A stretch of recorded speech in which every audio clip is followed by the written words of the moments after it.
Hello and welcome back to my channel code with Lakshya. आज के इस वीडियो में हम बीआई के प्रैक्टिकल नंबर 3B को परफॉर्म करने वाले हैं। तो चलिए देखते हैं हमारे वीडियो का एम क्या है।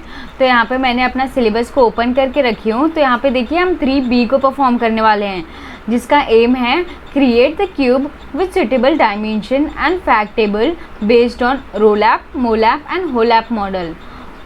तो हमें ओलैप के यूज़ से एक क्यूब बनाना है, ठीक है। तो चलिए ये क्या है उसे समझ लेते हैं। तो यहाँ पे देखिए ओलैप प्रोसेस क्या होती है। ओलैप का फुल फॉर्म होता है ऑनलाइन एनालिटिकल प्रोसेसिंग।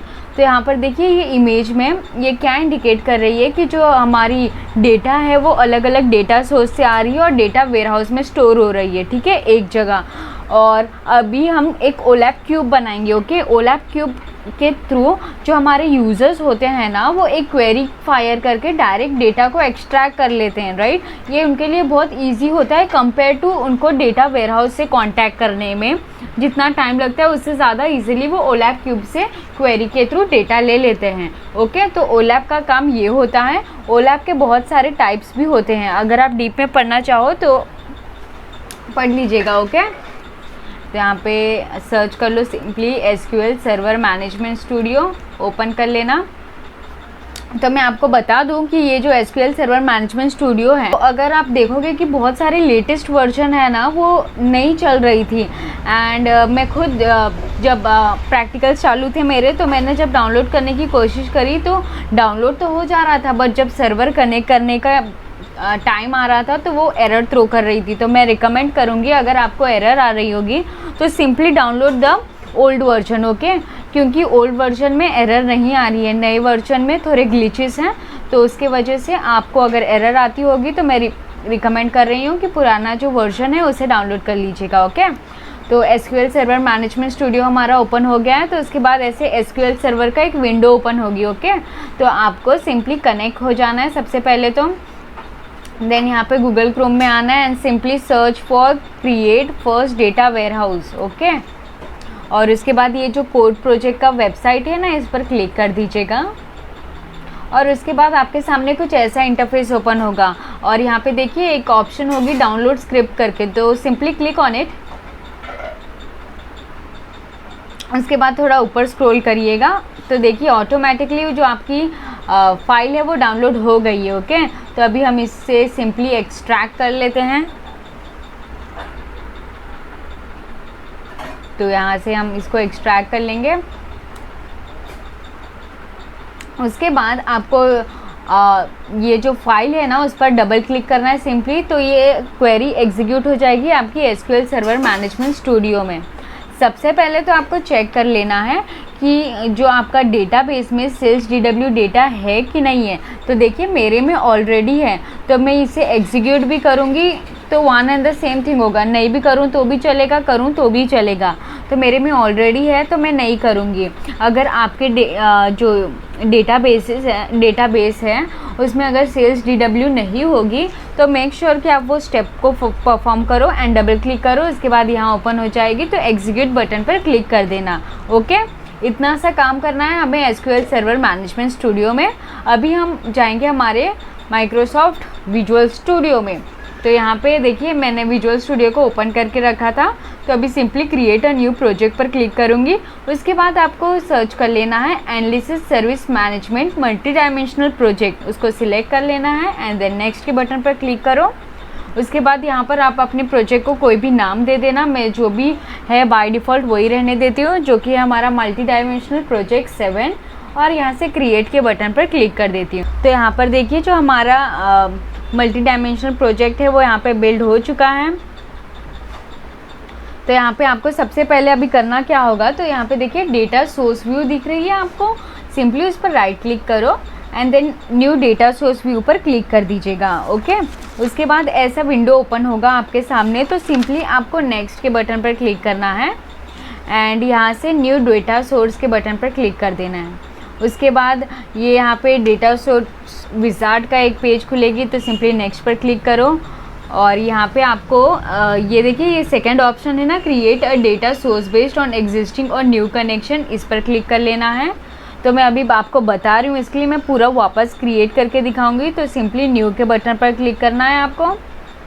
तो यहाँ पर चेक कर लीजिएगा कि native OLEDB SQL server native client यही सिलेक्टेड हो के, यहाँ पे मल्टीपल ऑप्शंस होंगे तो आप ध्यान दीजिएगा कि यही सिलेक्टेड हो के। उसके बाद यहाँ पे आपको सर्वर नेम दे देना है। तो सर्वर नेम आप कहाँ से लेके आओगे, तो यहाँ पे आपको आपके SQL सर्वर मैनेजमेंट स्टूडियो में आ जाना है। तो आपका जो भी डेटाबेस कनेक्ट होगा उस पर आपको राइट क्लिक करना है और उसके बाद प्रॉपर्टीज़ पर क्लिक कर लेना है और यहाँ से देखिए ये नेम को कॉपी कर लेना है। ओके, तो यहाँ पे ये नेम को हम सिंपली कॉपी कर लेंगे और यहाँ पे आने के बाद सिंपली पेस्ट कर देना है सर्वर नेम के जगह में। ओके, और यहाँ पे डेटाबेस नेम में आपको आपका डेटाबेस का नाम लिख देना है। तो मैं लिख दूँगी sales DW। Okay, sales DW क्यों, क्योंकि यहाँ पे देखिए वही नाम है तो आपको प्रॉपरली वही नाम देना है। ओके,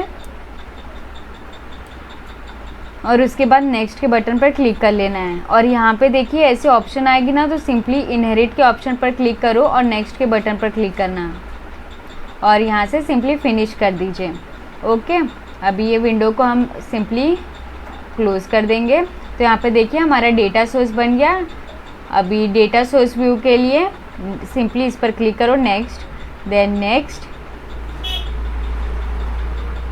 और यहाँ पर आपके सामने ऐसा विंडो ओपन होगा ना, तो सिंपली आपको क्या करना होगा, ये फैक्ट प्रोडक्ट सेल्स है ना, इस पर क्लिक करो एंड यहाँ पे देखिए ये बटन है, इस पर क्लिक कर देना और यहाँ पे सिंपली ऐड रिलेटेड टेबल्स को एंड देन सिंपली नेक्स्ट के बटन पर क्लिक करो और यहाँ से सिंपली फिनिश कर देना। ओके, तो यहाँ पे देखिए आप जब से डेटा सोर्स व्यू का जो ये सेल्स dw.dsv पर क्लिक करोगे ना, तो आपके सामने कुछ ऐसा इंटरफेस ओपन होगा। तो यहाँ पे देखिए कुछ ऐसा आपको दिखेगा। ओके, अभी हम जब क्यूब बनाएंगे ना, तो इसके जो इसके मेन एट्रीब्यूट होंगे ना वो हाईलाइट हो जाएंगे, जैसे कि dim sale person fact product sales, ये सब हाईलाइट होके आएंगे। चलिए देखते हैं कैसे होगा। तो क्यूब्स पर आपको राइट क्लिक करना है, देन न्यू क्यूब,